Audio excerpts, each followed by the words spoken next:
গেছি, তবে আমি কিন্তু প্রত্যেকটা ভিডিও দেখছি আমার হাজবেন্ডের, সতীনের প্লাস লাইভ দেখছি, প্লাস সতীনের টেনশনে দেখেন আমার মুখের কি বাজে অবস্থা হয়েছে। এখন সামিরা আপু আমার মুখে তাড়াতাড়ি একটা কিছু করো। ইচ্ছা কইরা রাগে দুঃখে স্কিনের 12টা বাজাইছে আর এখন আসছে সামিরা আপুর কাছে। সামিরা আপু কইরা দেন, কালকে যে সারা রাত ধরে বুঝাইছি হেরে আমরা হেরে ঘুম বাদ দিয়ে বসে বসে কান্দে রাগ দেখায় যাইবো না, এখন আসছে সামিরা আপু আমারে সুন্দর করে দেন।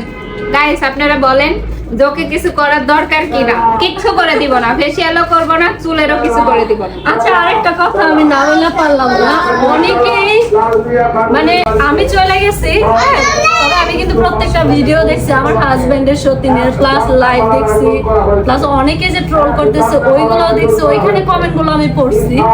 অনেকেই বলতেছো যে চলে গেছে ভালো হয়েছে, আবার অনেকে আমার জন্য অনেক আফসোস করছো, অনেকে অনেক ধরনের মন্তব্য করছো। তো সবার মন্তব্যের একটা উত্তরে আমি দিব যে আমার সতীনের সাথে আমার কখনোই কোনোদিন ঝগড়া হয় নাই। এতদিনে যে একটা বছর ধরে আমরা দুইজন একসাথে আছি, ওর সাথে আমার কখনো দুই কথা হয় না, যা হয় আমার হাজবেন্ডের সাথে হয়। আর ওর সাথে আমার সম্পর্কটা হচ্ছে সাপ বেজির সম্পর্ক। এটা যে মানে শুধু অফলাইনে হয় তা কিন্তু না, মাঝে মাঝে অনলাইনেও তোমরা দেখতে পারবো যে দুই একটা কথা ও কইলো বা কাকুলে একটা কথা কইলাম, কিন্তু ওইটাই রাখি, ওর কোনো কথা আমি রাখি না। তো ওর সাথে আমাদের ঝগড়া হয়েছে, আমার মানে আমার ঝগড়া হয়েছে। তো অনেকে ভাবতেছে যে হয়তো ওই যে বড় সতীনের কারণ চলে গেছেন, না, বড়টার কোনো দোষ নাই এখানে। ওরে আমি অযথা কেন দোষ দিব, যেহেতু ও কোনো অন্যায় করে নাই। আমি তো একটা মানুষের অযথা দোষ দিতে পারবো না, আমার হাজবেন্ডের দোষ, এটা আমি সবসময় বলি, ওর কারণে আমি গেছি। তো যাই হোক, আমি আবার আমার সতীনের টানে চলে আসছি। আমার সতীনে আমার অনেক ভালোবাসে, এটা আমি সবসময় বলি, ও আমার অনেক ভালোবাসে বা আমিও ওরে অনেক ভালোবাসি।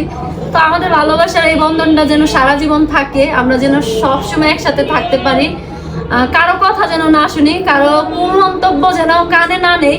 আর আমার ফ্যামিলি কিন্তু এক কথাই বলে যে তুমি যদি সংসার করে খাও এখানে আমাদের কিছু করার নেই, আর যদি তুমি সংসার না করো সেটাও আমাদের কিছু করার নেই। তো সবকিছু আমার উপরে ডিপেন্ড করে। তো আমার কাছে মনে হয়েছে যে না, আমার সতীন ছেড়ে থাকা আমার পক্ষে সম্ভব না।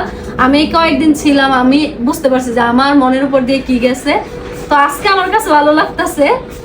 তো আমাদের সম্পর্কটা যেন এমন থাকে, সবাই আমাদের জন্য দোয়া করবে।